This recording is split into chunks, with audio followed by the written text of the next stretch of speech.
Steve Dangle Podcast. Powered by Sports Interaction. Wanna bet?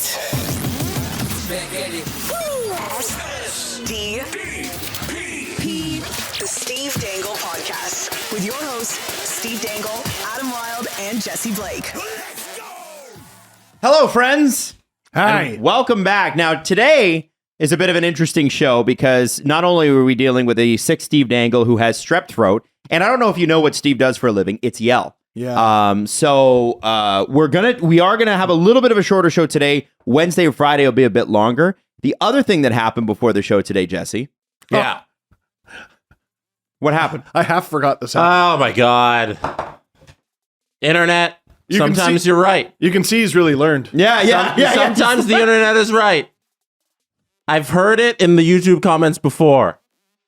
They yell at me and they say, What do they say, Jesse? "Why is your water so close to the mixer?"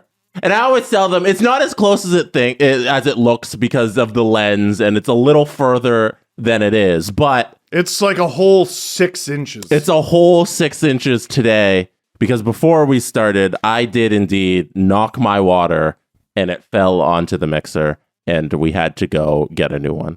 Mm-hmm. It's unfortunate. That did happen today, and I apologize. So that makes me a good person. Well, and I'll it's think about it. It did delay us an hour too, so that's why. So we just had to go and But get the I mixing board. apologized, Uh-huh. and I owned up to my mistake. Right. So I am the bigger person, and a good person, and a great guy. And if anything, you should be thanking me For your apology? my apology. I And don't know if haven't we're done with received- him. No, I don't think we're done I yet. haven't received a thank you yet for being so selfless. In your apology? Yes. For using the company card to and- pay for your mistake. And you got the water right there in between an iPad, a computer, it's and a not. mixing board. It's not going to happen again. Look at all of this space. Yeah. That's your space. But the water could go Why? over there. No, this is my space. oh, yeah, no. No, good Yeah, one. no. I'm waiting for my thank you. I haven't heard it. Jesse. Also, I want to thank you for all those years of walking to the studio from the Ghost Station. Oh, get out of here! There it is. He's never gonna forget about it. Wow. You know what, Jesse? He never asked either. Let me just point that out. Jesse, from Yeah, the no, bottom what of do you my got? heart, want to thank you for making Chris Hadfield the second biggest hero to appear on SDPN in the last 24 hours. Wow. Yep. Who's the first? Jesse. Me, Oh, obviously. first and the second. No, Chris Hadfield. Chris Hadfield was the second. You weren't listening. Oh, right. Adam, Jesse Adam destroys has it. tuned out our conversation. Adam, I was That's getting right. our first Listen. segment All right, ready to Adam, go. what do you want Sorry. to talk about? I want to talk about the fact that Friday was awesome, and thank you so much for coming out. We had an amazing Hooray. time. And if you want to see, well, it's our most recent podcast. It's Steve Dangle Podcast live at the Mansion. What was so cool about it is that we were able to bring a camera, get some crowd shots and that sort of thing. But just the energy in the room. That was our first live show in 4 years. Nostalgia. It took us 3 years to even get to that show. Yeah. Big shout out to the Mansion Bar in Kingston on Princess Street. Dave Owens, the owner, was a huge help for us. And honestly, it was kind of a it was just like even walking in there, because we had to walk in, like rock stars. You walk in The front. and people were like, yeah. And then it took us 15 minutes to set up, and then the show started. Yeah. It was a very, very great, it was a cool event. Everybody was fun. Everybody was engaged. And we got to meet kind of everybody afterwards. And I want to do a little shout out to Steve Dangle, because Oh, stop. Steve was really sick, and we were, there was a chance that the show may not happen. And he was on his first day of antibiotics and stood And from steroids, too. We finished the show right before the game against the Senators started, the Leafs and Senators, on Friday night. And we stood there and shook hands, and Steve stood there and shook hands. No, I stood there and fist bump. Yeah, you fist bumped. That's right. Until midway through the third period. And that was nonstop. And I want to do a little shout out, because I know how shitty you were feeling. But I definitely also know how great it was for all of us to be there and be surrounded by our people again. It was like our friends. It's like, we missed you. And it was difficult, but we got to follow it up with a relaxing drive home.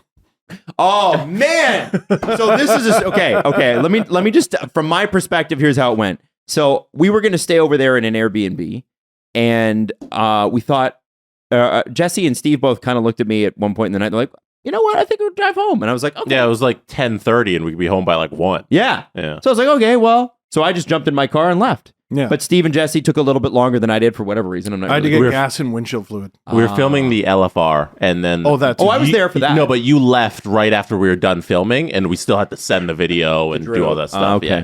Yeah. Yeah. You I stick bounced. around for that part. So I get on the highway. I'm a little behind Jesse. Mm-hmm. And Adam calls. He's like, oh my God, it's a whiteout.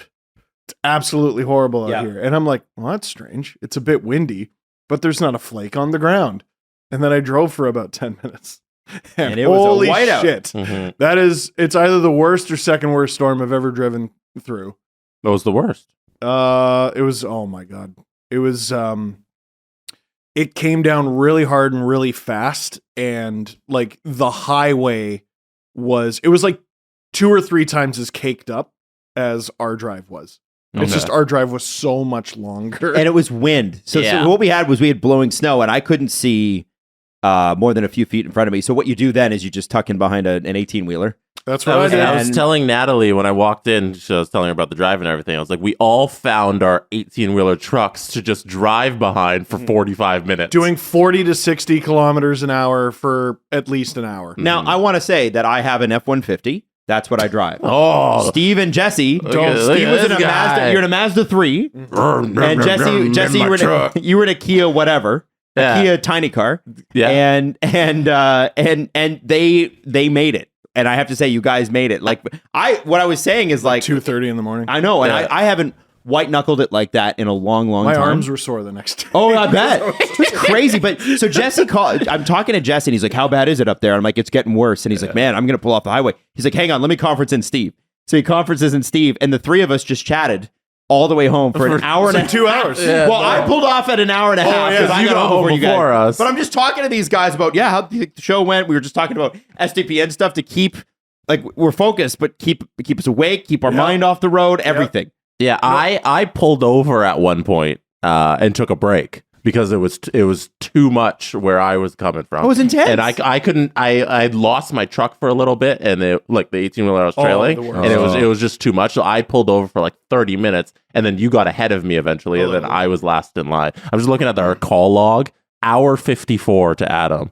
And then the Steve one was it's 3 minutes, so it's about an hour 54 total. Oh, So we- 2:22. Yeah, me that's and Steve. the full time. That's the full time. 2 hours and 22 minutes. No, on the because you phone. and I had a quick conversation. You're like, let me call Adam. And then Yeah. I was surprised to hear the both of you. Because Adam Yeah. called you, and then I called you, and then I called both of you. Well, because we all came to I didn't see anything in the forecast. No. And we were all like, hey, this is So insane. I was talking. My parents do that drive back and forth to come see us, and they said the Belleville, Trenton. If you're in the eastern part of Ontario, not Bowman. You kept calling Belleville Bowmanville. I and was Steve was getting going to ready. kill him. I was getting so mad. Tokyo Drift and slap Jesse. I kept calling Bowmanville Belleville.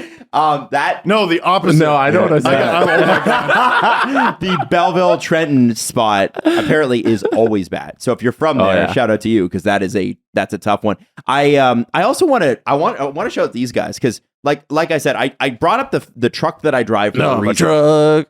I'm driving in my truck. I've got the winter settings on it and everything and all that shit. But there's always some guy in a dad SUV. Yep. Who's rolling on bald summer tires right up. And there's one path in the snow, right? There's one path and it's the one that the 18-wheelers make. Yep. No. And there's some guy that's like, we are not going nearly fast enough. This is not nearly dangerous enough for me. And they're flying up the left side in the fast lane with 3 inches of snow on the ground. You know what? Something we all saw when we were driving up? A car in the ditch because of people like that. Full-blown 18-wheeler in the ditch. 18-wheeler in the ditch. It just, the guy, the lights were out. The guy left. Or he's sleeping in the cab or something, waiting for the wait till morning. Yeah. A little lopsided. Right. Yeah, it was on its But side. there was a couple of Dodge Caravans who were like, I'm gonna go 120 in this whiteout. Yeah. And then there's a couple cars in the ditches when we were driving by. It was insane. I was like, okay, guys, and obviously we didn't see them in the ditches going home. But one day you feel like you keep playing that game. One day it's going to come up. Now it's your turn to be in the ditch, right? No, never me. Not me though. Oh man, That water will never spill on the mixer. No. I'm going to keep it right in the middle so that you where I can like to you keep can my hit it water. onto the mixer or your laptop. It's where I like to keep my water. what is it called when somebody, like if there's a picture hanging on the wall and it's slightly crooked and it drives people crazy? Is that OCD? Is it a little OCD? I don't know. I'm wondering if there are people watching who have never seen that water like that before, and it is every episode. If you're looking at that now, unable to focus on the show because you're worried that Jesse and his long arms are going to smack it over again. Someone sent me a full diagram of my LFR studio explaining what's wrong with it.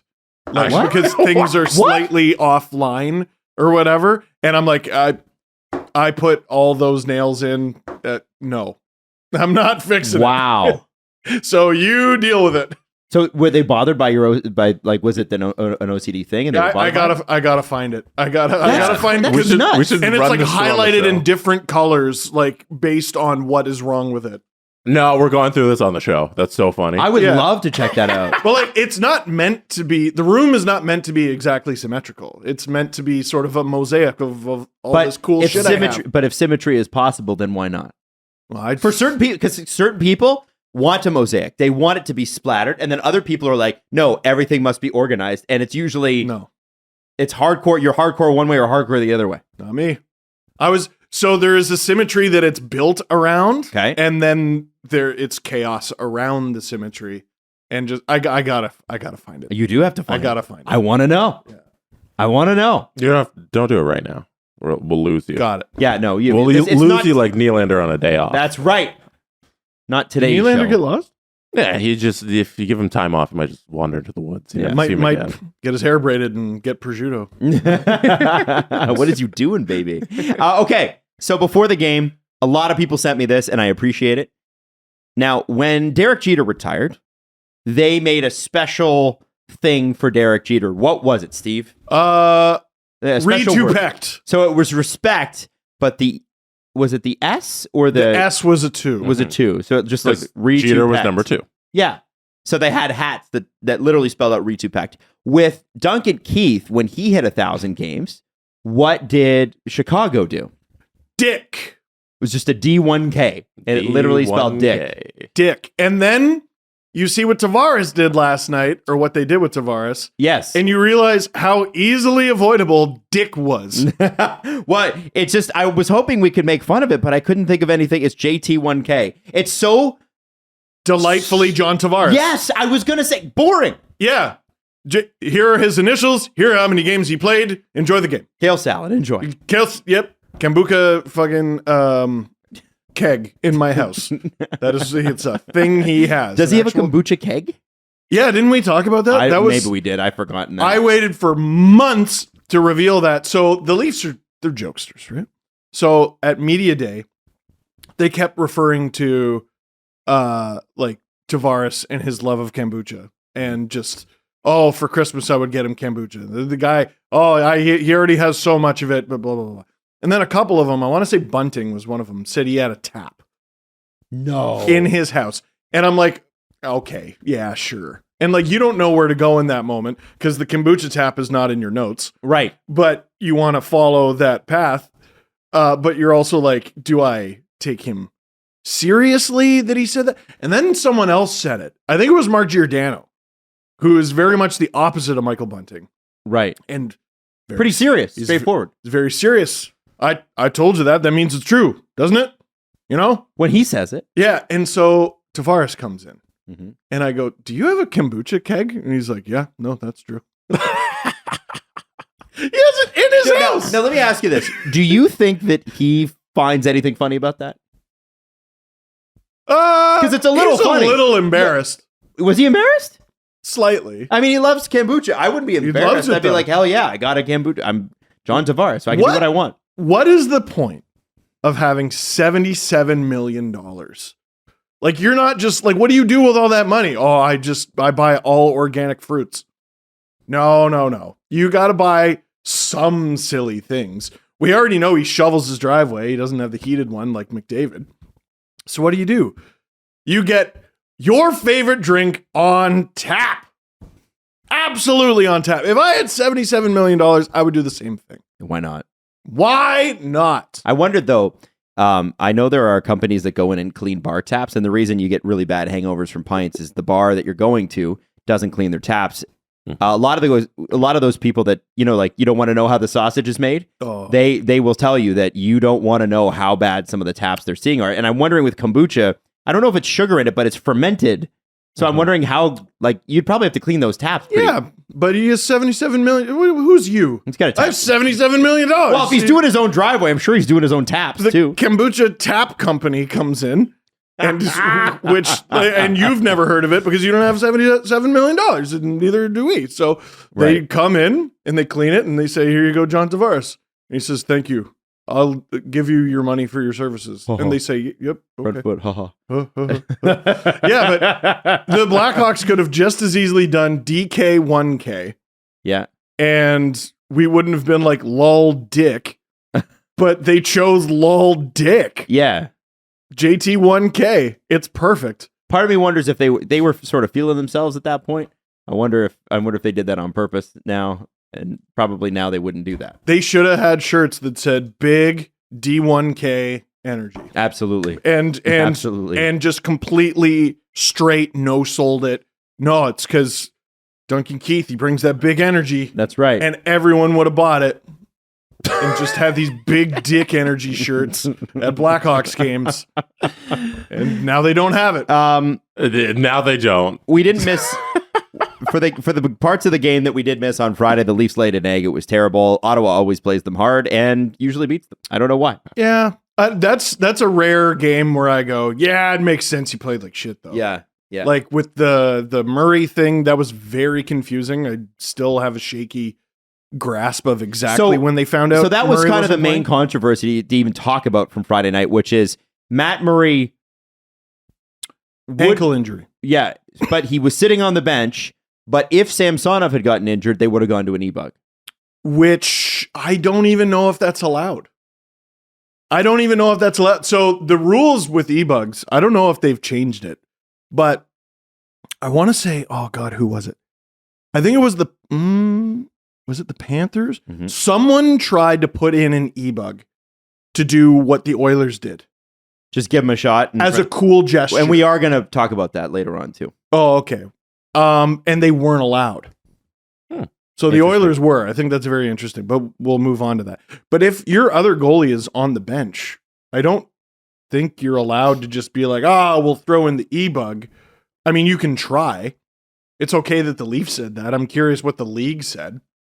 I wonder if anyone reached out and said, yeah, no. I don't know. Before the game, and during the entire game, everybody was blaming William Nylander for injuring Matt Murray. I was getting ready to go off. Steve was about to go off on poor Willie. Because this is the second time he's done that. He didn't do anything. So it's not the second time he did anything. He didn't do anything. He did sting Murray high. Okay. So he shot a puck in pregame warmups that was a little high on Matt Murray. Yeah. And it had nothing to do with anything. But then, after taking a few minutes, I'm like, that took him out? No. That took him out of commission? It had nothing to do with anything. But during the entire 3 hours that the game was happening, everybody on Twitter went with this narrative that Willie injured Matt Murray in pregame warmups and he took him out with this high shot in warmups. Mm-hmm. And then after the game, Sheldon Keefe's like, no, that had nothing to do with anything. Well, we'll give you more an explanation once we know what Matt Murray's actually out with. Right. And it's not like we could tell Twitter to wait for an explanation on anything, as we saw this weekend with Zegras. But I think that there is a I think it's sort of like you can only go with what you're told, and I think if you're Leafs PR, maybe monitor that and then just dispel it in the middle of the game. That is a fascinating point, Adam, because that is fully within their power. It's easy to do that. Well, not only is it easy, you can observe it. And you're all thinking, oh yeah, send a call, send an email. No, walk 2 booths down the hall where all the reporters are. The press gondola. Yeah, they're right there. If I'm Brendan Shanahan, I'm looking at who's the guy that does PR for them? Steve Keogh. Yeah, I'd be like, Steve, can you just nix this one? Because Willie's having an insane year. I think, by the way, I read an article from Kevin Papetti this morning. Of the 50-something games that they've played, Willie has been one of the 3 stars 18 times. Wow. Which is unbelievable. He's That's having the pretty best good. season of his career. Can we not have this floating around during a bad game anyway? Also, the one of the 3 stars of the week this week. William, Wow. Good for second him. star after Claude Giroux. Good for him. He's That having got an announced today? unbelievable year. Right now, I just got the PR. So Very cool. So anyway, yeah, they could do that, but whatever. I guess they didn't need to. They really could have, and it would have saved a lot of headache. Well, it would have saved a lot of tweets that now in retrospect, it's like, okay, well, I guess we just didn't know. They also might not have known. Yeah. Sure, but no, it's okay. Because people jumping to crazy conclusions, be like, "Oh, Matt Murray's soft. He can't take a shot off the mask." Right. and all that stuff. It's like, yes, chill out. You don't know what happened. Yes. Matt Murray has had worse bruises this week than you've ever had in your life. Calm down. John Tavares tallied 2 assists and became the second player in Leafs history. We're going to the other game now. We're going Sunday. Oh, sorry. Yeah, I guess we want to finish up with the Senators. First game without Matthews. Your starting goalie's completely unprepared, and Justin Hall just happened to have the worst game of his season. Yeah, boy, did he not have a great Man. game. When he's good. Yeah, I was just looking to do that LFR and chalk that game up as a write-off. I watched some of the highlights back. I'm like, holy shit, this guy was horrible. Yeah. He was So really bad, That's man. the thing with the duality of Justin Hall is that when he's good, he's fine. But when he's bad, he's unusable. So the thing is like on with defensemen, you really, if they're having a bad night, you want to be able to reduce their time, but you do need them to play. Yes. Justin Hall has a little bit of what you called years ago the Brian McCabe syndrome, which is what? Which is where he's fine 95% of the time, and when he makes a mistake, he makes it a good one. It's front page news. Yeah, like there's just a shift or two every game where he's like, whoa, whoa, and he like has no idea what a hockey stick is. It's like if for 2 shifts in any given game, a wizard replaces him in his body with someone else who's never used it before, and then transports them back, and they're fine. It's truly bizarre. Like just a couple of those decisions that he made. But did he set a pick in Game 7? God damn it. That was one of the most disappointing moments of my entire life. We were there, man. It was horrible. Yeah. Horrible. We celebrated the goal. Oh And my then they took it God. back. It was horrible. Prior to John Tavares, who was the last team captain to have a goal disallowed in Game 7 of a Stanley Cup Final playoff series? That's a question. That for is your Sportsnet homework stats. today. Sportsnet stats, I'm sure. Why does it have Someone's to be- going to have the nerd. You want it specifically a team captain. Yes, because it Okay. means more. Right. Okay. Yeah, okay. Now, speaking I of need a team nerd. captain, John Tavares played his 1,000th game last night. The Leafs looked way better against Washington, especially after the first period. They seemed to be like, no, this is our game now. I thought they were still the better team in the first, to be honest. Certainly, but a little bit more of a... Don't you start. I know. It was a little bit more of a... I thought it was a little bit more of like a grappling match in the first period. There was a little push, little pull, whatever. Cap score first, I think. Yes. And but Tavares tallied 2 assists, became the second player in Leafs franchise history to record multiple points while skating in his 1,000th NHL game. Steve, who did he join? That guy right there, Tim Horton. That's right. Who Yeah. also had 2 assists on November 19th. What year? 1967. Ah. I was watching the broadcast. Yeah. We saw the game. I know, but some people may have missed that. I thought it was interesting. I was locked in. I was dialed. I got everything. Um, By the way, talking about guys who can just walk into the broadcast booth Wayne. with a correction. Yeah, Wayne Gretzky could have just walked right in and been like, "By the way, it's his ankle." I don't know. He apparently interrupted both broadcasts unannounced. He just showed up and was like, "Can I come on?" And if you're broadcasting the game, yeah, Wayne can come on. Yeah, It was an adventure. I enjoyed listening to that. Yeah, I mean, I know Wayne never really says much. Right. you have to. I know not everyone, like that wasn't for everyone. You must, as an artifact of hockey history, allow Wayne Gretzky into your broadcast booth whenever he's willing during an Alexander Ovechkin game.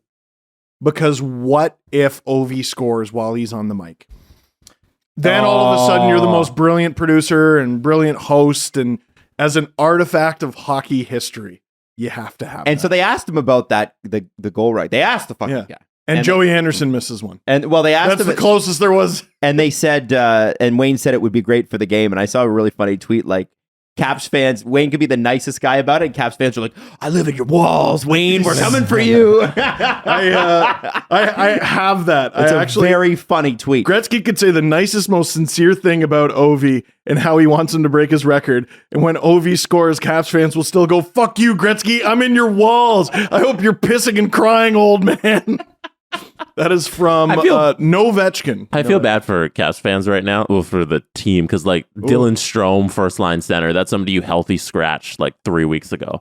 You know, and just all the injuries they've had to deal with this season. It's a miracle they're in a playoff spot. Their goaltending also stinks. And their goaltending has stunk for a little bit That here. was not very good. But they're playing really hard. Yeah. Like the fact that they're in a playoff spot is very commendable for this team. And they're going to have to play Carolina or Boston. And it's funny, those two teams with, over 700 man games lost, the Leafs and the Caps, over 700 man games lost to injury this year. The Leafs being first was wild. The Leafs are, that's a little wonky. You're counting Carl Dahlstrom? Yeah. Come on. Also, Muzzin shouldn't count.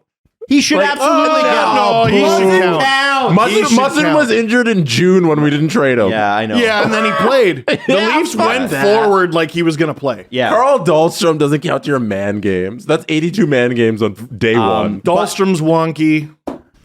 Steve Tradamus. Yes. Steve Tradamus. Why am I Tradamus? Now, Nostradamus was most famously known for making a bunch of predictions that people swear are true, including saying that somebody would come along in this century, somebody named Hister, and would come along and cause a bunch of shit and start a bunch of wars. Hitler being the guy that people think he meant. We're waiting for Mobus. That's right. That's the new one. That Mobus? Mobus. Okay, well. I think all teenagers went through a Nostradamus phase. Oh, yeah. Unless you had a girlfriend, then you probably skipped it, but I didn't. Did you guys ever do the stuff about the Mayans? Oh, and how they predicted stuff. Yeah. Well, it was really 2012. The Mayans. calendar was supposed to end, right? Yeah, the world. And then they made that terrible Steve, or what is that John Cusack movie? Oh my God, you got to stop. I knocked my coffee over, but it's Stop empty. that shit. Oh my God. You almost wrecked a Felix Potvin card, and we're not even going to get into that yet. Yeah, anyways, the Mayans are supposed to end the world. Yeah, that was that. It's like maybe they just stopped carving shit into walls at that point, guys. Like, I don't know. Maybe they were like, let's build another building before we carve more of this shit. The Mayans killed Coney. Is that what happened? 2012? Yeah. 2012. They killed him. That was a wild story. But one day that needs to be revisited as a documentary. How is that not a Netflix documentary? Isn't it? It's not. What There's happened not with one Coney out yet? 2012? Not just Coney, but the guy that launched the campaign. That campaign went supernova, and then like a couple weeks later, he cracked.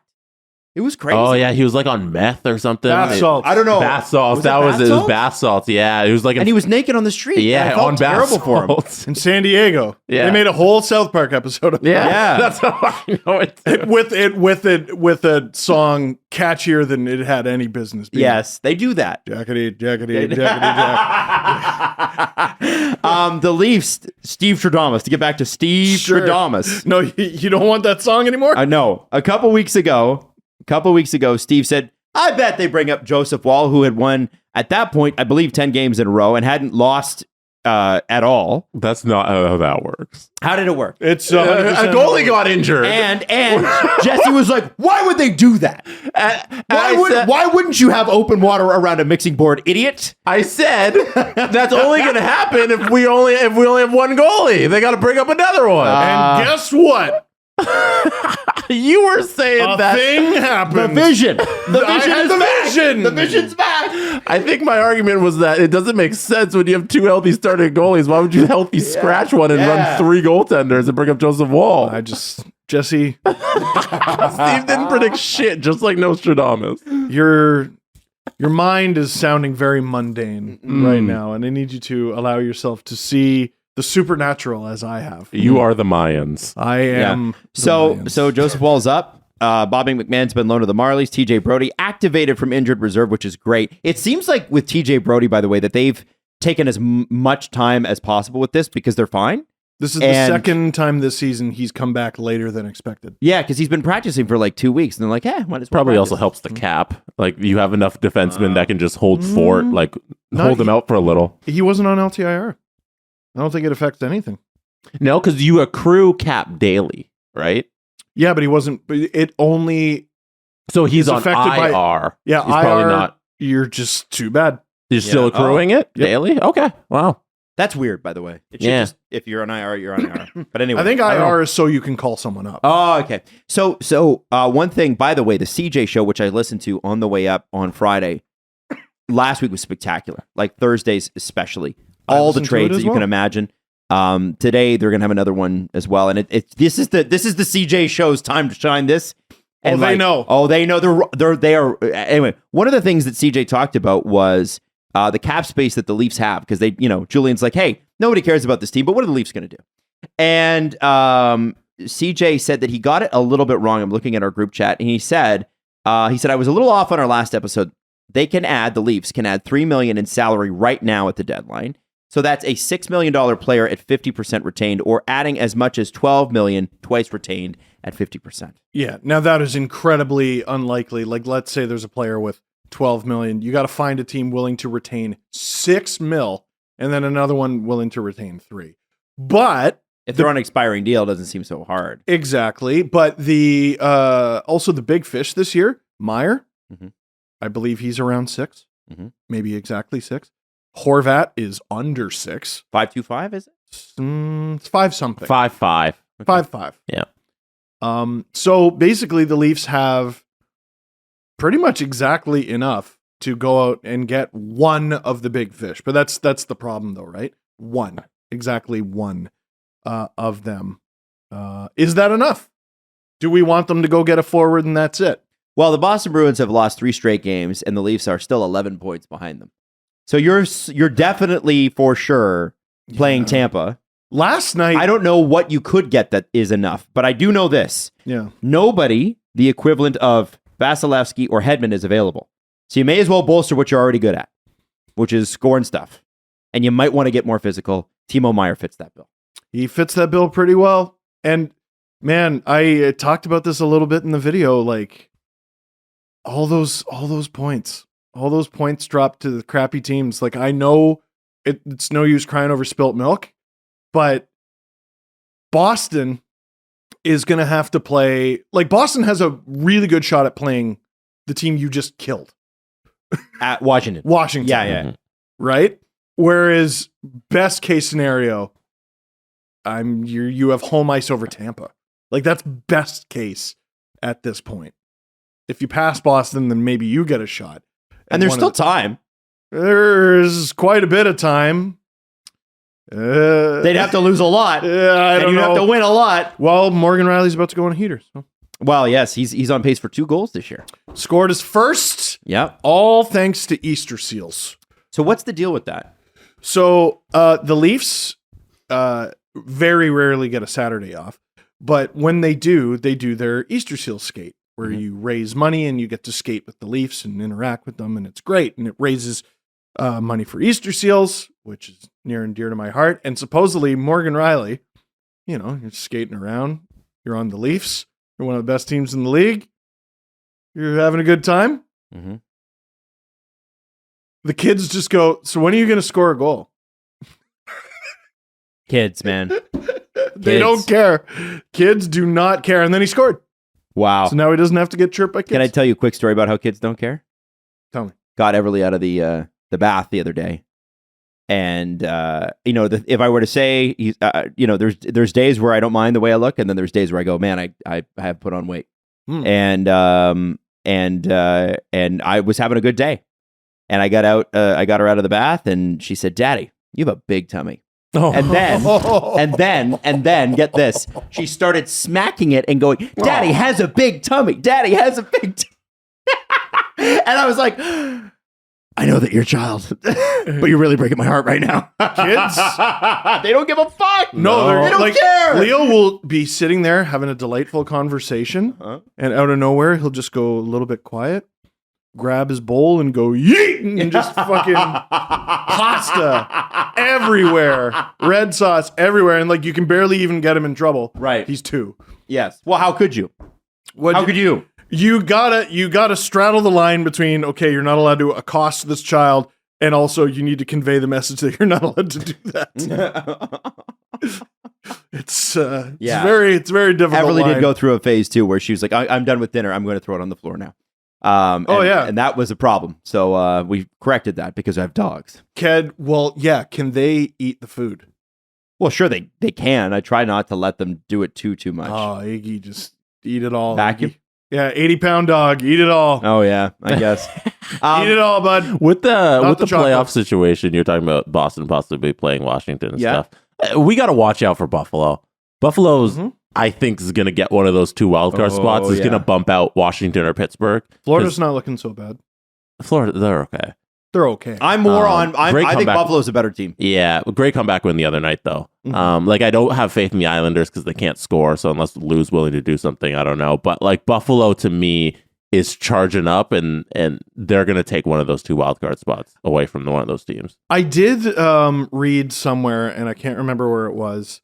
Like Lou is only going to add if he thinks the Isles have a chance to win, and I think I said that in a video as well. And then I thought about it, and that is not true.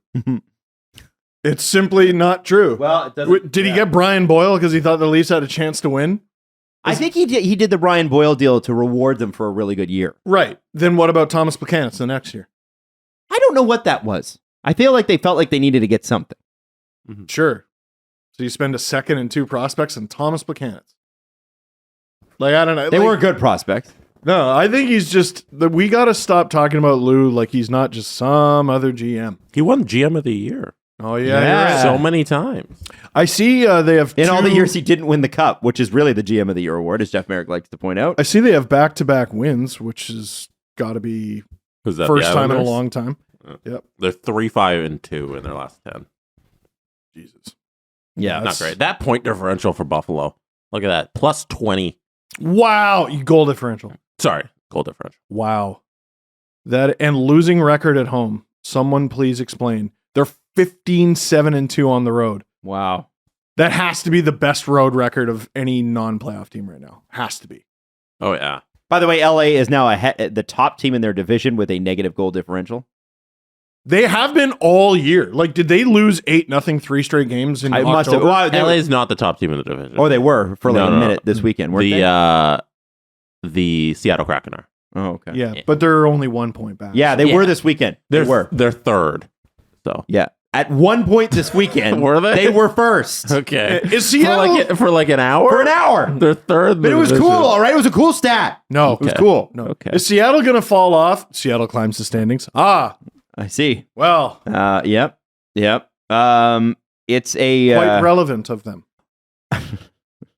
anyway. Listen, it was sort of the duality of the Leafs. They played the shitty Senators shitty, and the shitty Senators walked them. Yeah. And they played the a little bit better Caps, and the a little bit better Caps just they're couldn't better. match them. They're way better. Yeah. They're way better. They're better. They're battling. I don't But you're think- not. So it's funny again with a loss like that to Ottawa. You're like but it was the Boston loss that really got you, because they could have won it and they gave it away. blew it with a mistake. If Boston had taken it from them, I'd be like, fair play. But they gave it to them. Fair enough. Wednesday doesn't feel the same What do you mean? in that we're going into the All-Star break. Are we all... And Matthews isn't there. It's tremendously different vibe. Listen, you try to win. You try to take the 2 points. Obviously. And they're But- obviously on a skid too, so you want to take advantage of that. Yes. But it doesn't feel like Saturday night in Boston, 2 teams going at full strength. No. Playoff game. It doesn't feel like that again. No, the previous game felt like a measuring stick game. This game feels like everyone's thinking about their flight. That's what I'm trying to get at. Yeah, the Leafs Yeah. always play like shit on that last game before they all start break anyway. boy. Yeah. I was really concerned about the Caps game. Yeah, Like, man, there's every excuse to just play like absolute dog shit heading into the break. they were great. And nope, they were great. So will they win Wednesday? I don't know. I think they're going to play fine. What's interesting about the Leafs lineup right now too is there's a lot of guys in there because of injury who are fighting to stay in once the injuries come up, and so that has to. Not that the Stars aren't motivated, they are. But that has to be that extra little bit of push too that gives you that intensity. And that's got to be, and that's more than a couple of guys because they've had a lot of injury. Pontus Holmberg lost his spot so fast. Yeah, him in the So- second line center thing didn't work. So fast. I said that on Friday. I was like, Pontus Holberg's our second line center. This isn't going to go well. And then Yeah, but now it's one Kerfoot. game later, it's Kerfoot. Like, I don't know. Which isn't a great option either. That's why I'm like, let's go get Ryan O'Reilly. But I Dude, don't know, man. He's not playing well, and he's coming off a broken foot. Like he's Okay, he's still Ryan O'Reilly. Like, it's still in there. He's going to have a little bit of rest. I mean, we know he's not going to play at the All-Star game. His role is be better than David Kempf. I also. What's it I'll going to take cost you? What's it going to cost you? Because Ryan O'Reilly is Don't still care. big name. It's going to cost you a lot. It's gonna cost you a fucking first round playoff We victory. did this. We did this dance with Nick Foligno. That wasn't the guy. That wasn't know what? the guy to go I said it get. was a shit trade. You guys all called me crazy. No, I don't think we did. It was the price was too much. It was way I think too there's much. too much revisionist history though with Nick Foligno. He fucked up his back. Mm-hmm. I think he was a good addition. I liked him as an addition. Fucked up his back, and they paid too much, and then they lost. Yeah, no, that wasn't good. And they lost it. It was sad. That was It wasn't awful. even a good loss. It was a sad That was- loss. no. Like Tampa, that was a good loss. That was a good loss.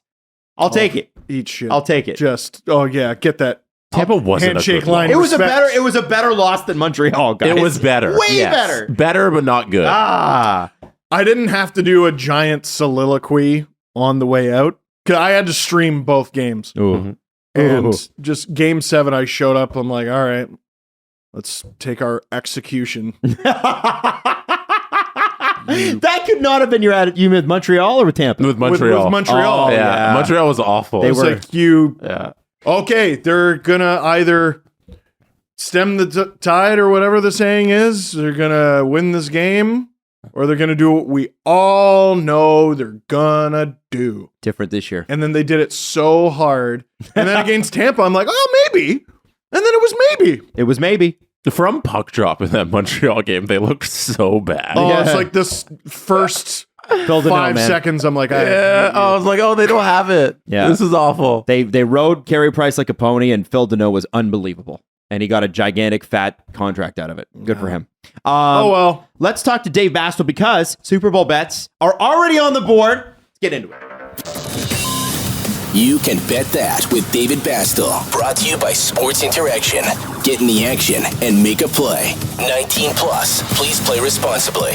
All right, so listen, Super Bowl is coming up. We're going to get to one of those What? Super Bowl Gatorade prop bets. I know, Steve, it's not a sport that you love too much, but it was a dramatic weekend. No, Super Bowl is the one time of year where I might actually like win a bet. Okay, well, Because they have like silly things like Gatorade and the anthem. we're going to get to that in just a second, Dave. But first, let's talk about Minute Madness, and you want to talk about it for hockey. And what is Minute Madness for people that don't know? Yeah, it's, you know what, this was a really popular bet for the World Cup, and we're bringing it to hockey. So basically what it is in a nutshell is it's similar to Keno, where you select where you think goals are going to be scored in hockey games. So any hockey game, I say it to people that don't know much about it, is it makes every minute count, basically. So you're predicting on when goals are being scored, and if you hit it, your odds continue to increase. There was one ticket that hit 6 for 6 for $100,000. So there's some serious money that I'm not joking. I'm not joking. That's what the payout is for 6 goals. Now, you also have to predict 6 goals, Jess. So Yeah. that's the tough part. But Right. sometimes you have hunches about, last minute of play in the first period or 5-minute mark, or my favorite number is 7 or anything like that. It's a little bit of a lottery, but it's a lottery that could really benefit you if you hit the right numbers. Every lottery is a little bit of a lottery, right? I hit a Minute Madness a couple of weeks ago. Oh! It was the Flyers Kings game, and I hit like 10 minutes into the first period. And you they had got a goal, and I got a Minute Madness. Wow, Yeah, it was pretty cool. That feels good. that's the way to do it. Yeah. It's like my cool take is right. You know what's so interesting is I didn't. I didn't hit that. Dave, what do we got going for the Super Bowl? Because we're already talking Super Bowl, and we obviously Steve mentioned it, Gatorade.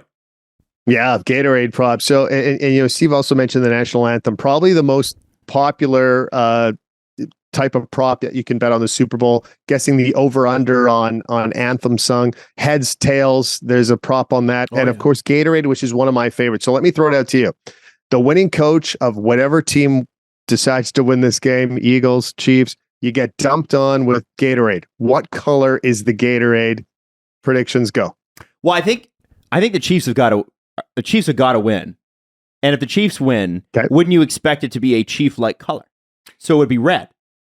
I'd say Chiefs red, Eagles blue. Eagles, even though we're a green team? Yes. Okay. I was going to say, does it correspond to the jersey color? Because it's like, like my favorite Gatorade's blue, but none of these jerseys are blue. Is that what the team likes? You know what I mean? The popular one is the green lemon lime. So, by the way, orange is the favorite.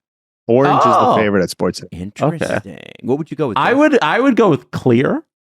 It's been clear before. Wasn't it clear last year? I think it was clear last year. And I think it's so baseline, because I feel like most of the NFL players don't want the dye in their drink. Oh. So it's easier if you're getting a professional athlete to drink something sugary like Gatorade. It's the clear one.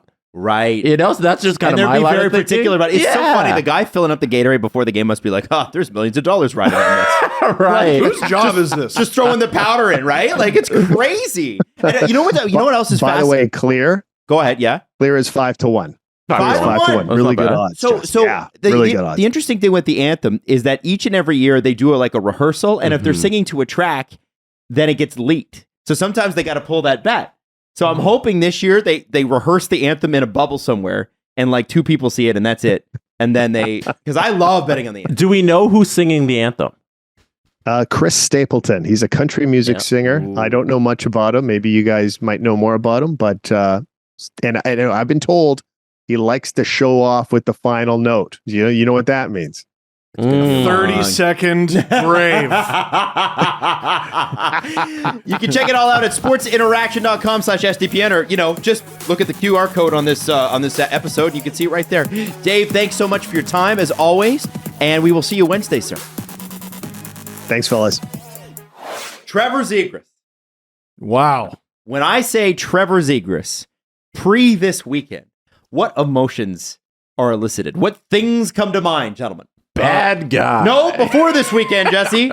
Milk bones, because he's a golden retriever. He's like a puppy, right? Yeah. Yeah, and he's cover of the video game with Sarah Nurse. Gets all excited when company comes over and he licks them.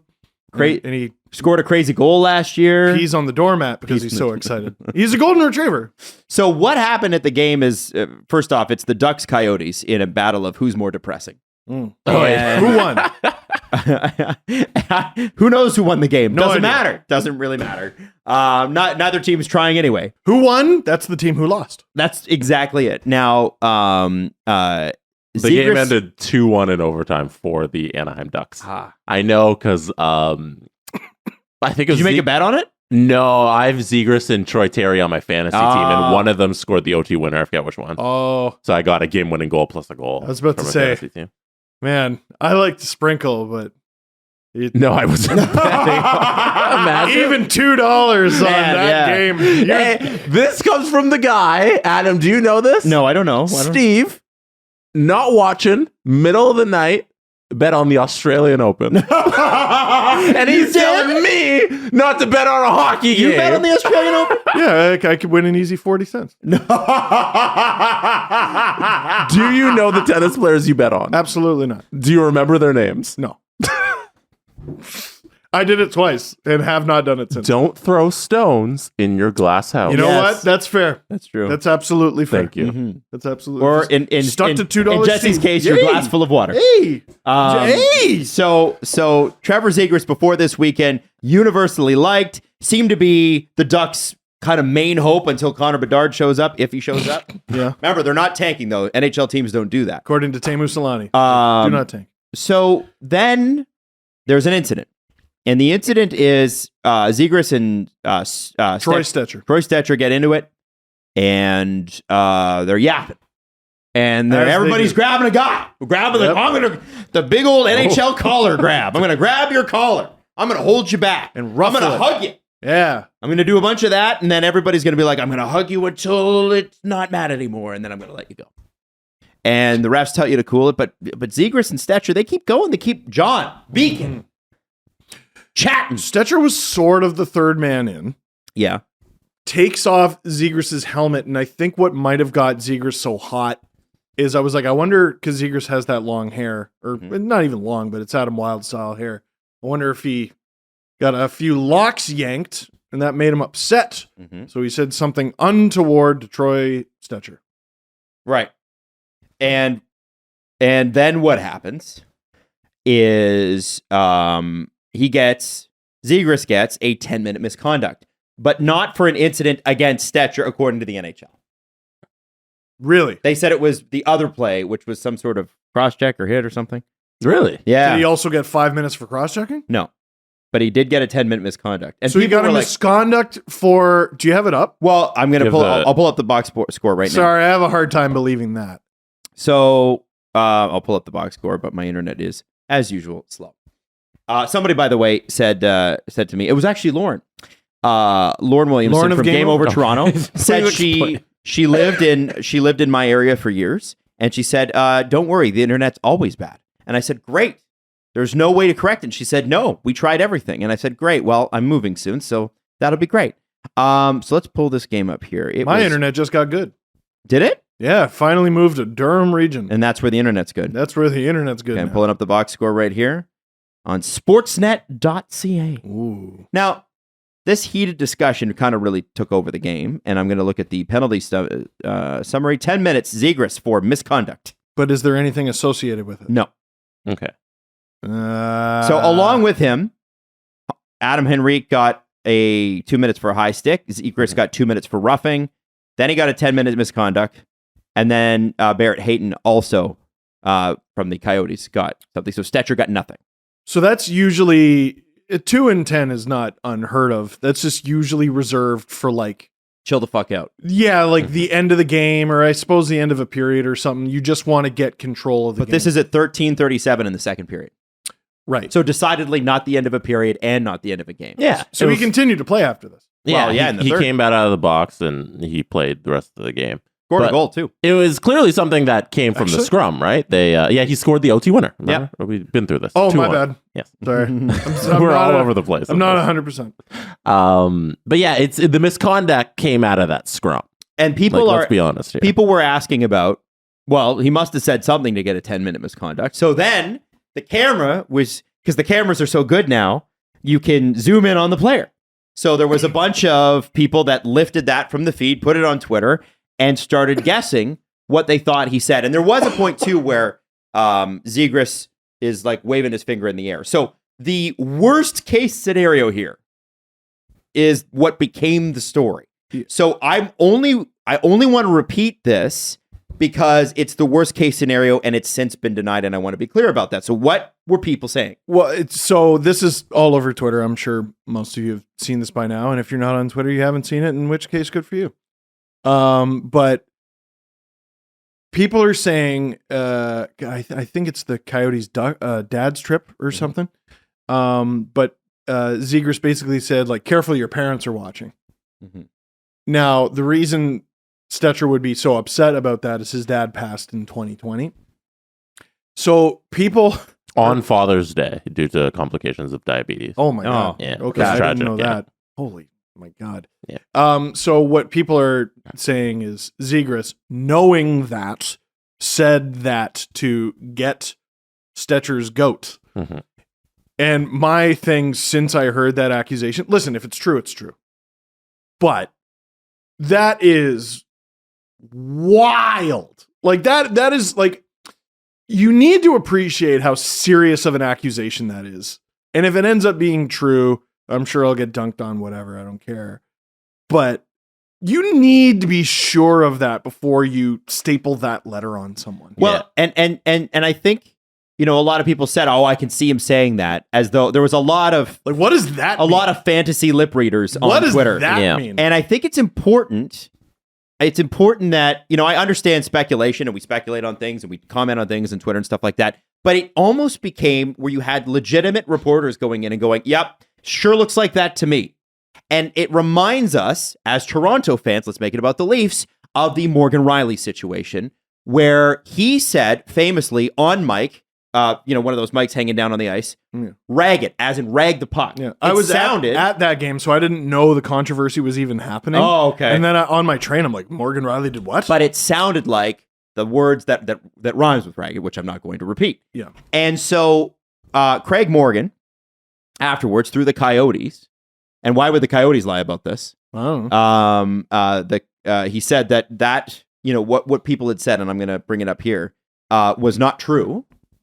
But that something was that I can confirm via the Coyotes that Anaheim forward Trevor Zegras did not say anything about Troy Stetcher's father during the dust-up last night, but per a team source, he crossed the line with some very inappropriate comments. Stetcher has declined to comment on the topic. I don't understand people's passion to jump at Zegras and be like, he said this based on what I'm seeing in this one clip. Yeah. Why are you so quick to just say, oh, he definitely said this thing about his dad? What's the motivation there? I don't know.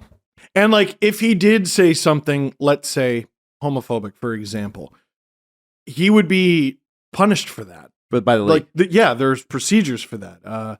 Andrew Shaw, I want to say, was suspended. I think it was a playoff game for saying something. Stetcher also has no obligation to protect Zegras if he did say something awful. I think Stetcher would say that Zegras said something awful.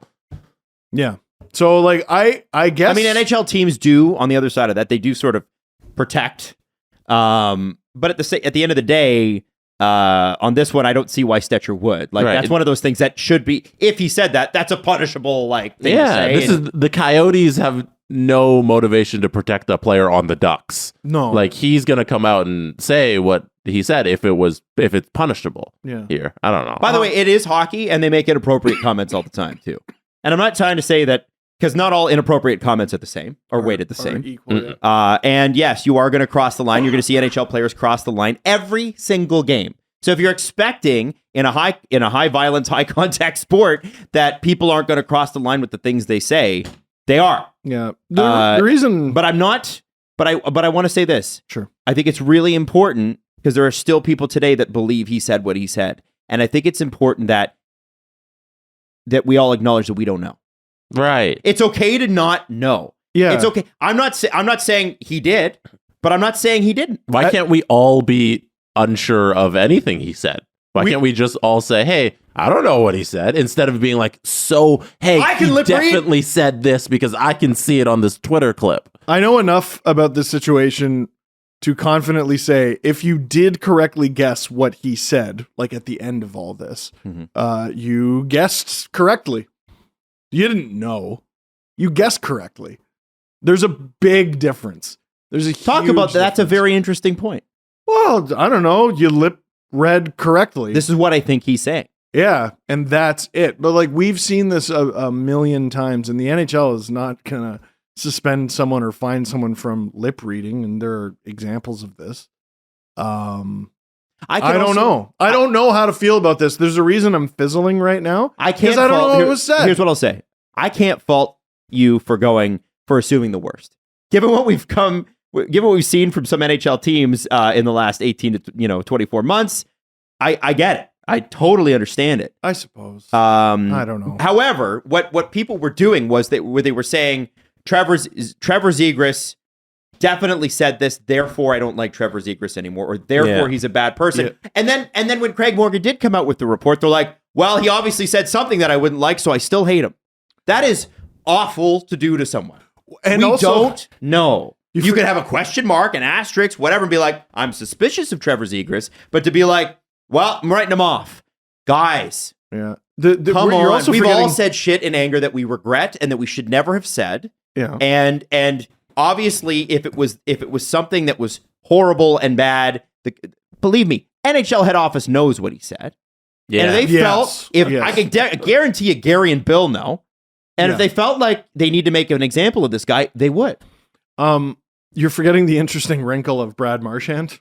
Oh yeah, well I was saving that till later because I wanted to. Oh, he just said really? It's this story. I know, but I was saving it till the end because it's sort of like a humorous angle. My bad.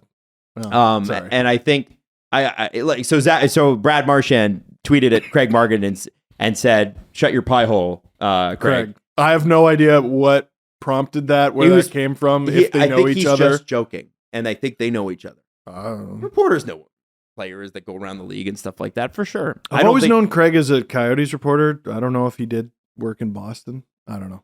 Well, it's not like Boston hasn't come to town. Impossible. And that's the thing. Is like I think he's just trying to bring light to a situation, maybe, and maybe it was ill-timed, but whatever. I don't know, man. I do have a bit of a thing where, and I can understand why people do it. Let's not go there. I'll be honest here. My bias is I don't want to be mad. I don't want to be disappointed. I don't want to know.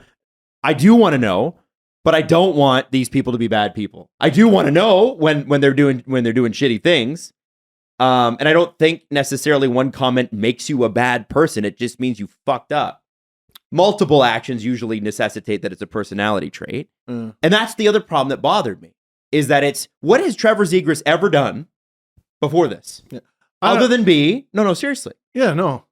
So then one comment and you're done? I met him once. He was nice, and that holds zero weight, in my opinion, on this conversation. Yeah. Like listen, there was a guy, who was the guy on the Canucks who was known for it? Chirpin? Yeah. He's the assistant coach of the Habs now. Burrows. Alex Burrows. Like, Alex Burrows legitimately said stuff that was horrible. Well, he also and over, and it was confirmed. I don't need to lip read to see you like snort ice shavings off of your stick. Right. Or what he said to Patrick O'Sullivan. All that too. Which was about his dad. Yes. And so it's not like we haven't seen this before, but Burrows was, in the way Matt Cook was, a guy that did that. They did that. That's what they did. We knew that.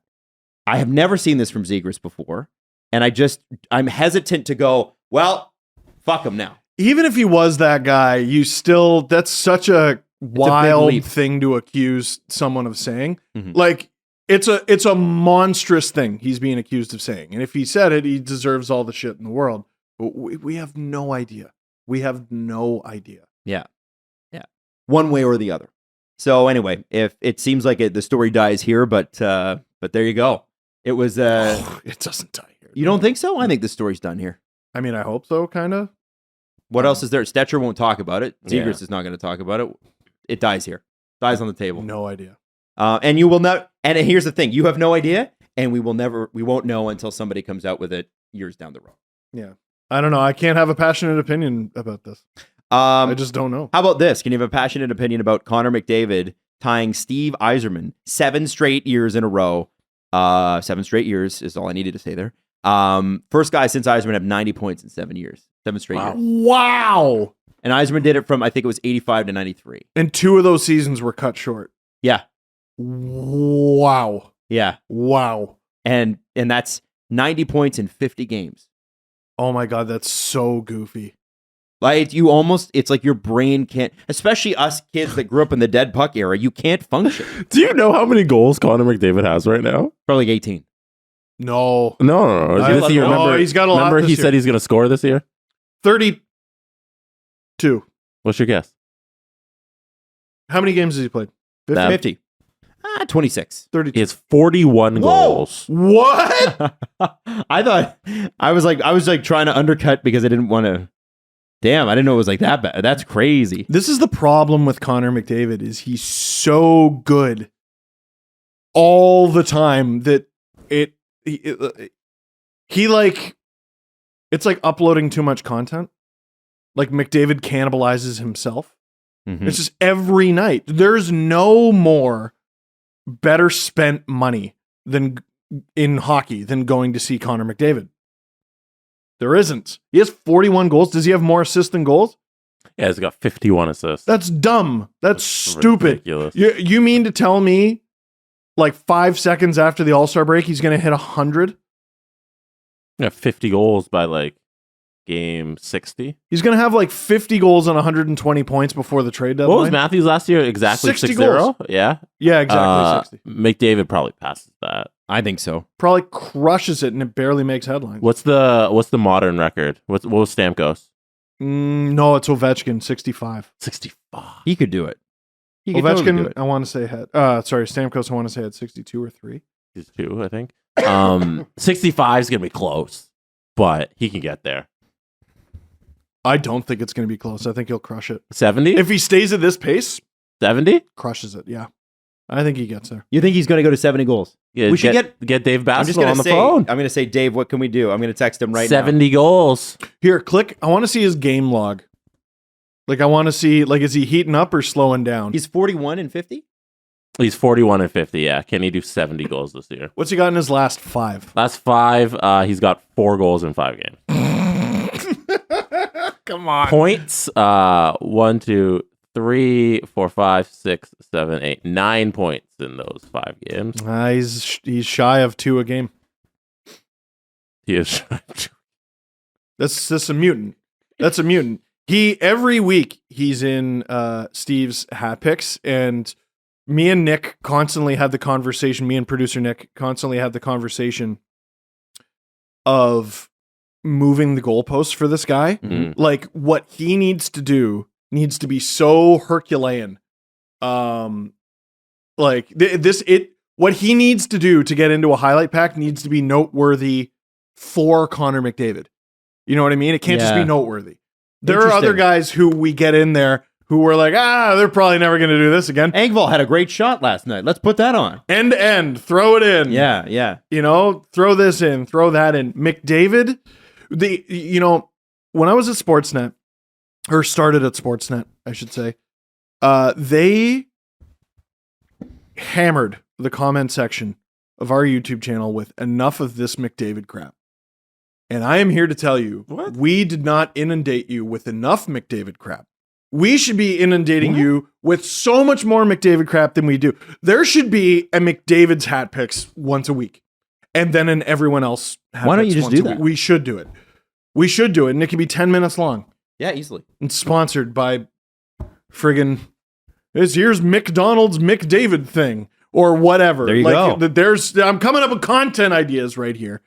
No, he's the best player in the world. Like it's not particularly close. There's been 4 games this season where he didn't record a point. That's so stupid. I can't believe there's 4. Yeah. He's 46 of 50 in recording a point. Unbelievable, this guy. And the way he did, like, he's not whacking these things in. He's turning teams inside out. He's straight up punching through chests, ripping out hearts, and then passing it to, like, Kailer Yamamoto, like, for a goal. Like Kyler, my bad. I don't know. But, like, what's his shooting percentage? 19.6%. That's pretty high, but it's not even, like, His career offensively high. His career shooting percentage is 15.5. That's fucked. Right I now- need you to understand that's not normal. Right now, in the 4 major sports, there's no one that is the best by this margin than McDavid is the best at hockey. Even LeBron? Ooh. Yeah, LeBron's not the best player in basketball Well, right he now. played amazing the other night. Every- He still lost. They still suck, but That doesn't make him the best player in basketball. Following basketball on TikTok hurts my heart because all the jokes are just about how LeBron is old and old as shit. still, And put still up 40 good, though. points And sometimes. he's like 3 years older than us. Like, Oh. Wow, yeah, that sucks. Or That part something. sucks. No, That's LeBron's four, having a 3 or great 4. season, but like Jokic is probably the best player in the NBA right now. But like he's not so much better than the next in line. Like he's not so much better than Embiid and Giannis. But McDavid, to whoever you want to rank number 2, McDavid's just so far and away the number 1. It's not even close. Well, and people rank Draisaitl number 2. Like, fucking, I got news for you. I'm sorry. Like, I know he's played amazingly with McDavid out of the lineup. Separate them. Like, trade him. Have him go to another team and see how they do. McDavid is a mutant. And I'm not... Listen, he might still be number 2. At worst case, top 10. He's a spectacular talent. No one's close to that guy. No one is close to McDavid. And maybe it's a Gretzky-Messier thing where McDavid is able to be so great because he's got of a guy Draisaitl. Right. like And I think that's Draisaitl. probably true. Yeah, I think it's probably helps, true. but I think McDavid's on the Anaheim Ducks right now, he's probably still has 92 points in 50 games. If not, he has more because he has to do more. They're not in the Bedard sweepstakes, that's for sure. If you gave McDavid his regular defenseman, his regular goalie, but 2 wingers from the local university in your town, he finishes with 100 points. Like W bugs? Like, yeah. All right. Yeah. E-buzz. So like not E-buzz. bums. With a W. Like these are competent hockey But players, but they're not professionals. Emergency backup wingers. is what I'm Yeah, trying to no, do. he'd get them both 20 goals. Like, Yeah. which maybe this is why they criticize Puljujarvi so much. I also thought it was really cool because you know what? It's weird because within Edmonton, like McDavid's a god, but also when they don't win, they're like he's also a bad leader. And you start from time to time, you get bad captain, bad leader out of that. Yeah, because And- the standard is Gretzky. Well, yeah. So in Toronto, it's like, well, that's pretty great. But you're right. The standard is Gretzky. And they also had Messier, and they also had Shane Corson was a good, Doug Waite was a good captain, Ryan Smith was a good captain. They named an entire trophy after Mark Messier because he won without Gretzky, and people thought that was impossible. Right. Now, but what I wanted to do here was get into this story. Right, but like the Edmonton Oilers might miss the playoffs. Agreed. Which should tell What do you you do? everything you need to know about the job Ken Holland is doing. Yep. Dude, it's McDavid making at least $5 million less than he should, Mhm. probably. Yeah, whatever the max. 15 is the max. 16. Fuck the max. He should be making $25 million. Am I allowed to? I'd like to get into this story though. No. I wanted to quit. I set it up because people call McDavid a bad captain, but what I wanted to say was apparently at his behest, the emergency backup goaltender went in with 2 minutes to go on Saturday, or was it Saturday? Friday. Doesn't matter. It was And- Saturday because and- the NHL schedule is stupid. And they checked with Jack Campbell, and Campbell was like, "Yeah, that'd be great."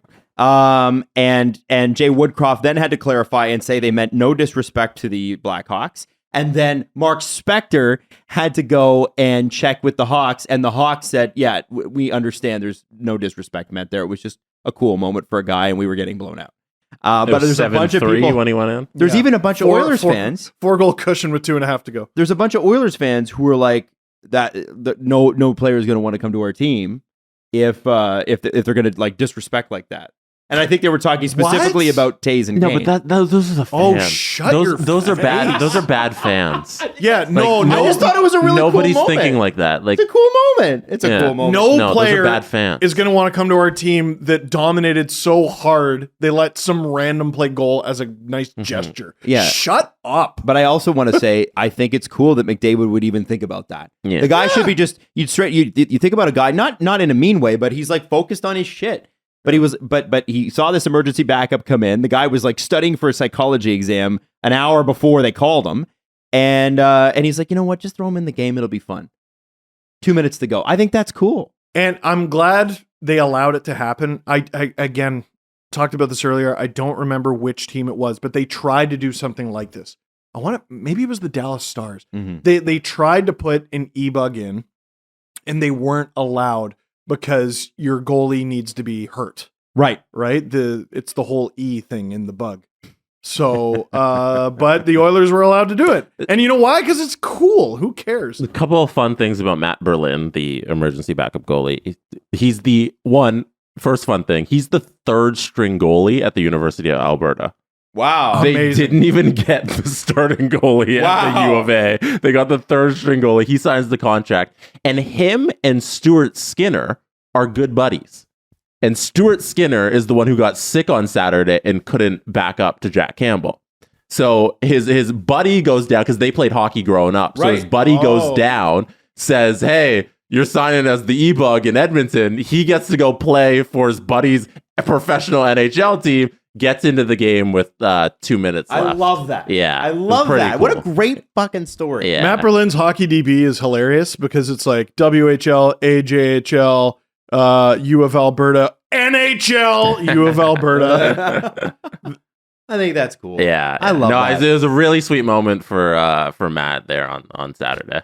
He's played 5 games behind the U of Alberta with an 8.92. There was save also percentage. a chance he didn't get in at the end of the game because there's 3 minutes left. McDavid has the idea, so then Jay Woodcroft goes over to Matt and he's like, "What's wrong?" You're not going to believe who his teammate is at the U of Alberta.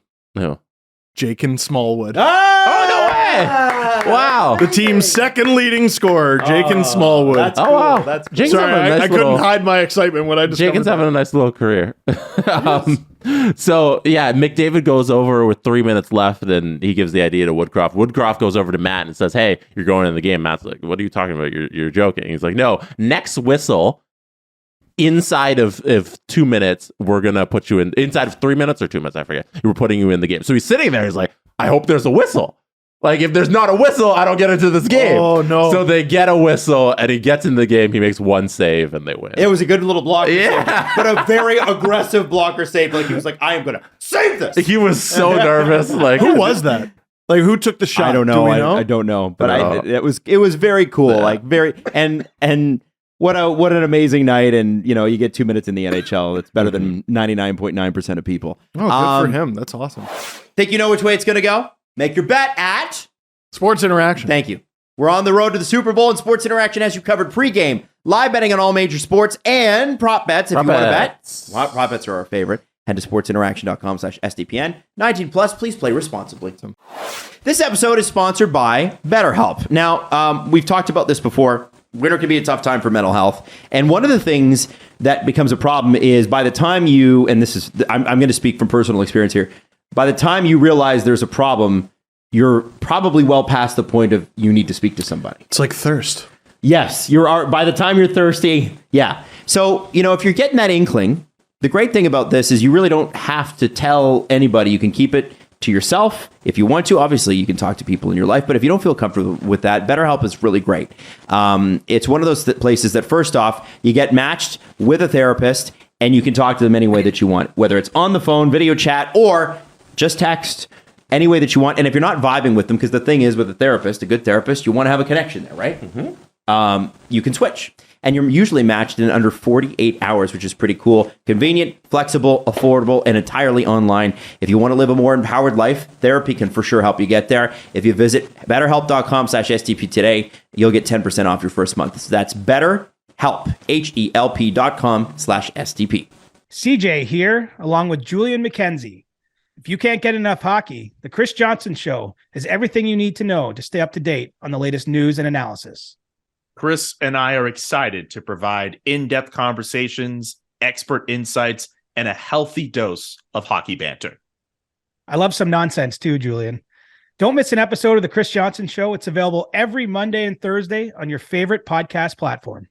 See you there, and peace. The New York Rangers made a lot of headlines this weekend for the Pride Night celebration or lack thereof. Now, they have the Rangers, and I'm quoting directly from Molly Walker from the New York Post, and Molly does great work in tandem with Larry Brooks there. Mm-hmm. And here's the lead on her story on it. By veering from their promoted plan to wear Pride-themed jerseys for their annual Pride Night on Friday at Madison Square Garden, the Rangers turned what otherwise was a beautiful celebration of inclusivity into a story about the organization. Now, it is a PR mess, but essentially the Rangers were supposed to wear Pride-themed warm-up jerseys, and what they had done in the past is do that and wrap their sticks, and then they auction it off afterwards with the money going to Pride charities. They have done this for 7 straight years, and nobody gave a shit. In terms of, like, nobody was, like, protesting it or mad or whatever. Yeah. Then the Ivan Provorov thing happens on January 17th, and the Rangers said this: our organization respects the LGBTQ plus community, and we are proud to bring attention to support local community organizations as a part of another great Pride Night. In keeping with our organization's core values, we support everyone's individual right to respectfully express their beliefs. Now, the Rangers organization made a choice, following suit with many other NHL teams that have made, and this is according to Molly, harmful decisions in recent years. The Rangers would not acknowledge and took zero accountability. And what I thought was interesting is she and Larry Brooks were told by 2 separate players that there were no team discussions about the Pride-themed jerseys or tape beforehand. They did not know why they didn't wear them. The players don't know. Brooks also reached out to NHL's Deputy Commissioner and Chief Legal Officer Bill Daly to see if he had been advised, not to proceed with their original Pride Night plans in the aftermath of Provorov's refusal. Daly said no, he had not advised that, and that each team is entitled to proceed how it sees fit. So, If it wasn't the players, and I'm quoting directly here, and it wasn't the organization, then it appears the decision must have come from higher up in the Rangers organization. And they had Broadway star Michael James Scott, who is gay, singing a beautiful rendition of the national anthem. They had Andre Thomas, who's the co-chair of the NYC Pride and Heritage Pride, in the ceremonial puck drop. Fans received a Pride-themed fanny pack. And the pinwheel on the ceiling, which is obviously very famous in Madison Square Garden, had Pride-themed colors. All the colors were illuminated. But again, and they are also going to make a charitable donation to the Ali Forney Center, which is the New York-based agency dedicated to helping LGBTQ plus homeless youths. All of that's great. Yeah, sure. All of that's great. But none of that was the focus. No. And Did I tell you or what? you did. You said this is going to be a thing. Oh yeah, no, the Flyers are going to be the last ones. The Rangers wore warm-up jerseys designed by New York-based Ecuadorian artist Mar Figueroa for Hispanic Heritage Night on October 20th. They wore camouflaged military-themed warm-ups for November 13th for Military Appreciation Night. February 8th will be Black Heritage Night, and they'll probably, this is again a quote, they'll probably wear something special and warm-up for that too, and it's a shame Pride Night was treated differently.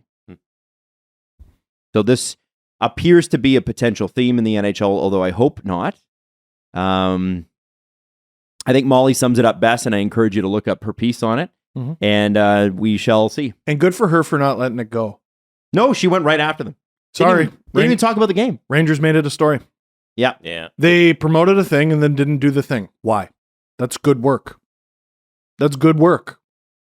Sorry, you can't do that. We're going to do this thing. We didn't do this thing. Immediately after a scandal about this thing.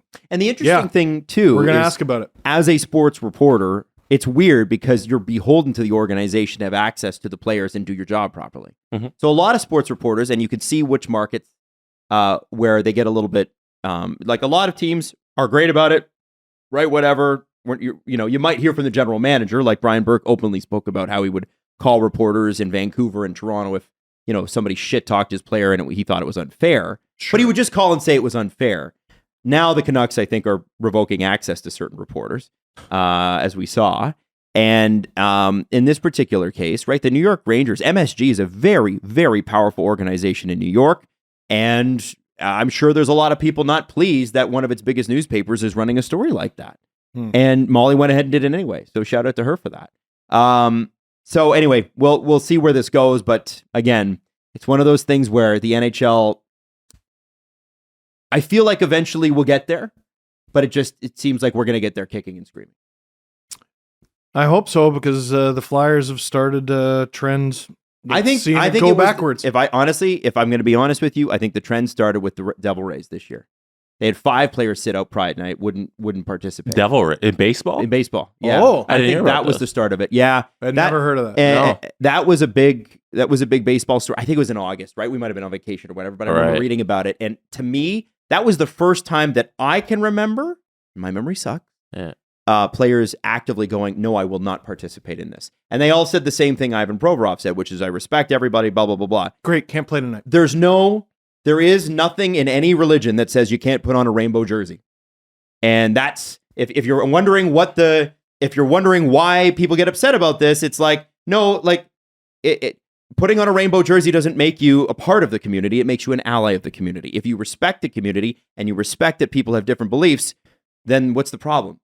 Right. And that's where the question becomes sort of one of those unanswerable ones. Yeah, people love conflating like the story that's going on here and making it about having the ability, the freedom of choice, having the ability of free will. But nobody's saying like you can't choose to do anything. Everybody's you can do whatever you want in this life. Like you can Absolutely. choose to go to the movie theater. You can choose to drink oil. You can choose to not participate in Pride Night. But your actions are free to be interpreted. So if you choose, if putting on a rainbow jersey is so offensive to you and you choose not to do that, I'm going to interpret those actions as you do not support the LGBTQ2S plus community. Yeah. That is how I am interpreting your choice in the matter.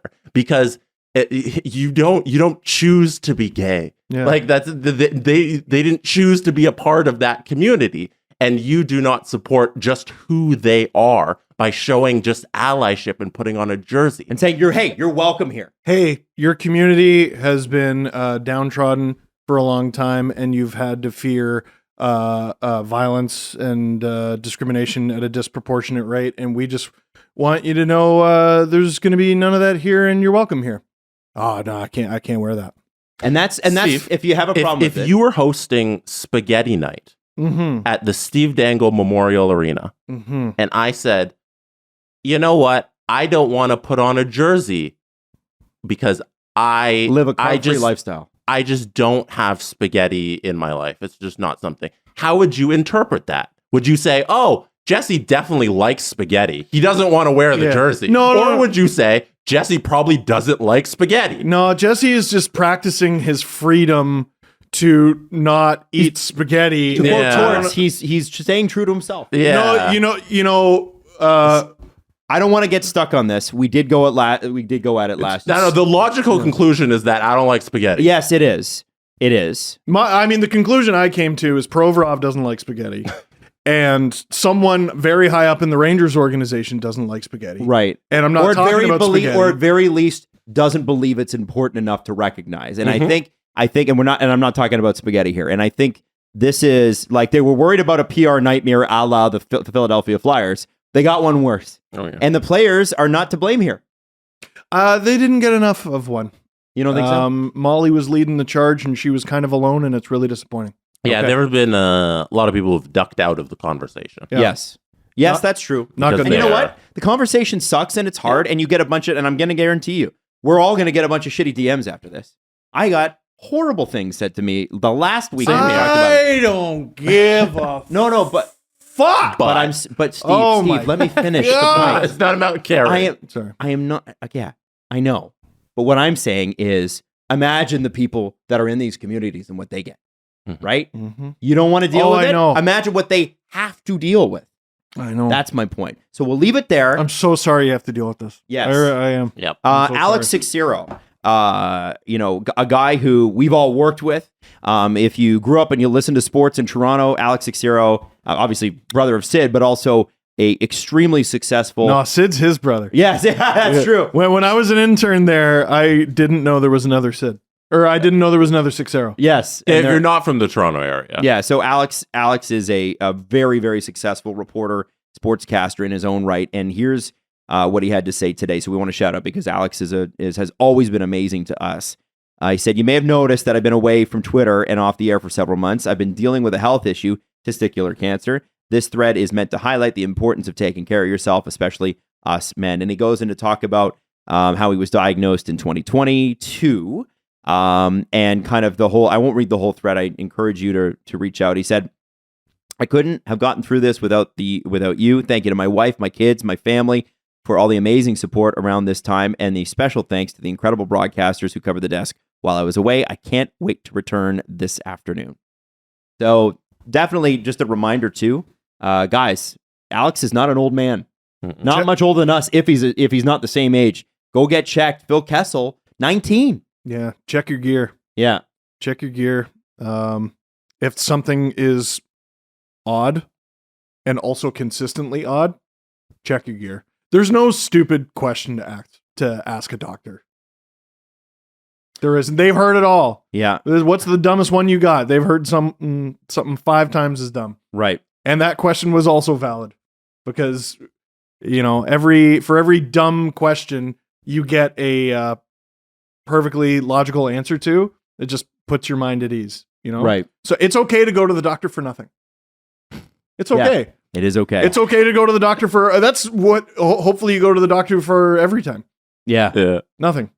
Hey, what's wrong with me? Nothing. Mm-hmm. If you go out and you find out it's something, it was also a worthwhile trip to the doctor. Yeah. Every trip to the doctor is worthwhile. Especially like in a country like Canada where we have free healthcare. Well, yeah, I'm speaking, from, what is that, Canadian privilege? Huh? Oh yeah. I don't know. I'm just saying, like, if you have the access to things like checking in with your family doctor, do it. Take advantage of the system. Go to your doctor.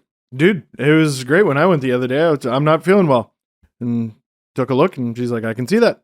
Here's some antibiotics. Here's a steroid for your throat. And just don't make out with anyone. And I said, okay, doc. A couple of last things here. I texted Dave about the Connor McDavid bet.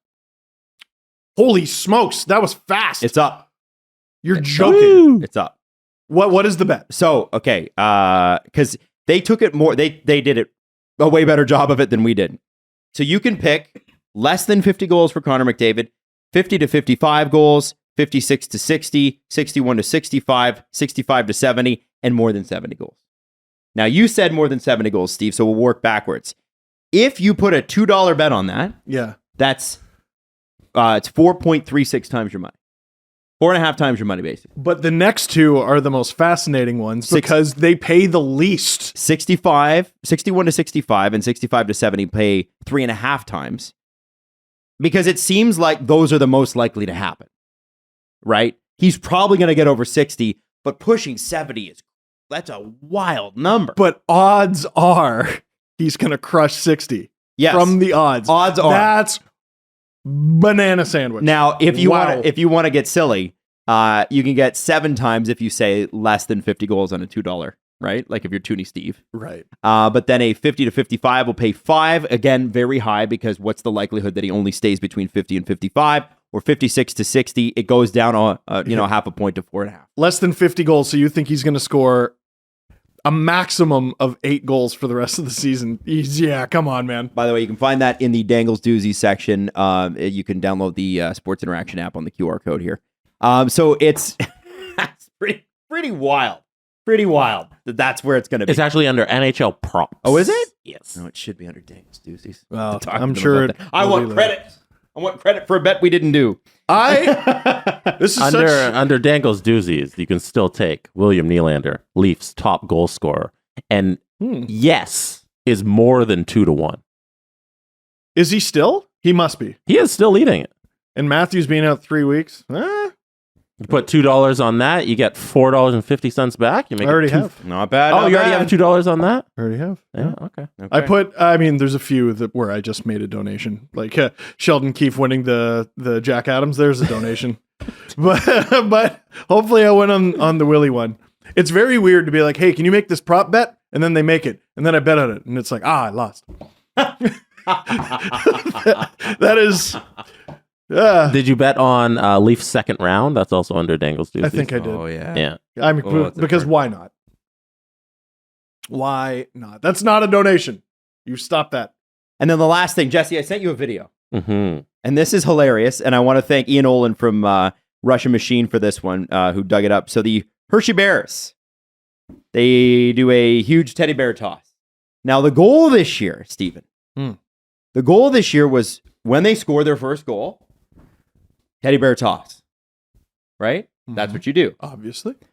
But there was a mutiny by fans because there was no goal scored in the game. Oh, no. With 5.4 seconds left to go.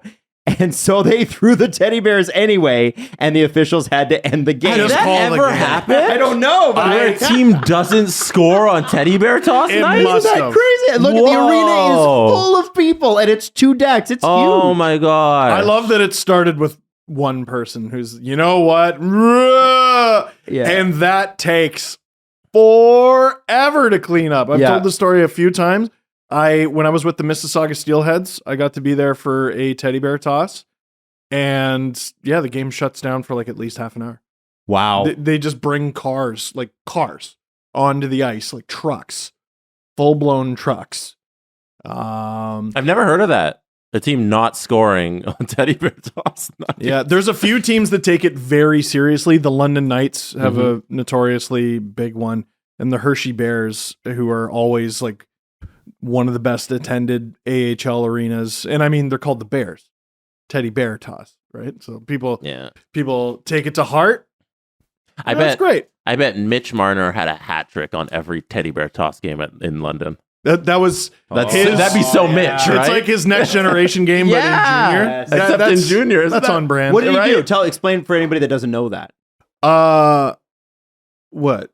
The Mitch Marner. Next generation. Oh thing. yeah, sorry. So every year the Leafs have the next generation game where it's sort of skewed towards kids, and there's all these like Fortnite graphics and stuff like that Because it's a day game. because it's a day game. And Marner, his track record is he's like 4 points a game. Mhm. Without fail, he puts up a great game. He's first star. That game against Carolina, where they came back and scored 3 goals in a minute, like Marner was in on all 3 goals. I remember Austin being the show in that one because of the spinorama goal. Yeah, but who scored it? But it was a pass to Mitch. It was a pass to Mitch. That was number 5. Number 6, I don't remember who it was. Might have been Mitch, set up Tyson Barrie for the tying goal. And then right off of that face-off, 7 seconds later, goal past Peter Mrazek. Marner scored to give the Leafs the lead somehow. That was a ridiculous. He always shows up for the kids. Now, we have to go through these relatively quickly because we are running out of time. But our boy Casual Mats, who you might know from hockey Twitter, really great guy, gave us a bunch of hockey cards on Friday night when we were in Kingston and asked us to go through some of them. And I just want to say that my first one is a Center of Attention limited edition Upper Deck Jacques card. Oh, because I'm a Devils fan, right? Oh, and the second one's a Jack Hughes card too. Look at this. So, Steve, I know yours starts with Felix Potvin, which is on brand. it starts Hashtag with on brand. Felix Potvin, like the 3D McDonald's one. And I had that card. I forgot about this. The jersey on the back. I don't know. Am I solo shot? The jersey on the back. It's Potvin in his All-Star jersey from the year, I believe it was 1996, when this year's reverse retros is drawn from. Oh, Or the inspired original Western Yeah. and Eastern. With the Muppets and everything. That's when he faced, what are they called him the Michelin Man because he faced the Yes. most shots in the NHL. 95, 96, or 96, You know, 97. you'd think with an unlimited cap and budget, the Leafs would have just gone out and got better defensemen back then. No. But they didn't have an unlimited budget back then, which is why they didn't sign Gretzky. Simply lose. I just want to die. Potvin in his absolutely goated coho setup. Reimer, Nick Robertson card, another Nick Robertson card. All of my cards are New Jersey Devils cards. Oh my God. Jesper Actually? Bratt, Palmieri, Subban. Yes, yes, absolutely. I got a few. Okay, I got some. I got some great young gun rookie cards. Eric Shelgren, followed by Per Lindholm, Yes. Igor Ozhiganov, Yes. Andreas Borgman, and Nikita Soshnikov. I don't think I have any of those guys. Ooh. Gary Lehman, I have Frady. Ali Afraidy, Russ Courtnall, Tom Fergus, Eddie Olchuk. Luke Richardson, Boreas Salming. Wow. Is this a reprint? It's got to be. It's got to be. Or is it Yeah. straight from the 80s? No. It says 85. Oh, wow. Opeachy. Wow. That's cool. Michelle Larocque, Bob McGill, who I worked with, so that's strange. Daryl Sittler again. Daryl Sittler. Oh my God, this is just the Leafs That's card. a very old card. Yeah, we're gonna put that aside. Dave Williams, Boreas Salming, team card. Paul Henderson. That has Paul to be a Henderson reprint. never has scored a goal ever. that's ever mattered Never heard of for it. hockey lore. Yeah. No. Bummer. I don't Yeah, know it's if that's a weird. reprint. I wish he or scored a just goal for really Canada. old- Passed it of the night, didn't he? Yeah. Jesse, what do you got? I got a William Nylander canvas card. Mm-hmm. I got a William Nylander upper deck card. This is this is current or end of last year, 22. I got a William Nylander gold etchings Oh card. my God, is this all William Nylander? I got a William Nylander canvas card. This is from the 1920 season. I got a William Nylander MVP card. This is from 21 season. I got a William Nylander Parkhurst card from the 20 season. I got a William Nylander MVP card from the 20 season again. I got a William Nylander Artifacts card. I got a William Nylander Opeachy. They're I all got different. That's a Nylander canvas. I didn't know there's so many Nylander cards. Yeah. There's another Artifacts one. This is from the 18 season. Look at how all different. Look how young he is here. Such a child. Look at him. He's a little Little baby. It's another. This is from the 18 season as well. This is an outdoor game. Yep. Willie. Warm up with the toque. 2017 season. It's a good one. Here's another Willie one. That's from the commemorative set. This one? This is Centennial. The Centennial commemorative set. Wow. That's amazing. The 17 season. I love that you know that. I had it. Nylander rookie card. Is that Young Guns? Top rookie? Top rookies. The 15-16. 22 games into the 15-16. Oh, and this next one. Last one. Save that, Jesse. This Put that is in a a safety gem. deposit box. 22 games again into the 15-16 season. Whoa. Platinum O-Pee-Chee. Nice. Nylander rookie card. Oh, you know what's funny? 39 his number. And You know what's funny? That's cool. My eyes are so bad. can't see that. I thought it was I thought it was a Pontus Holmberg rookie card. Wow. My eyes are so bad.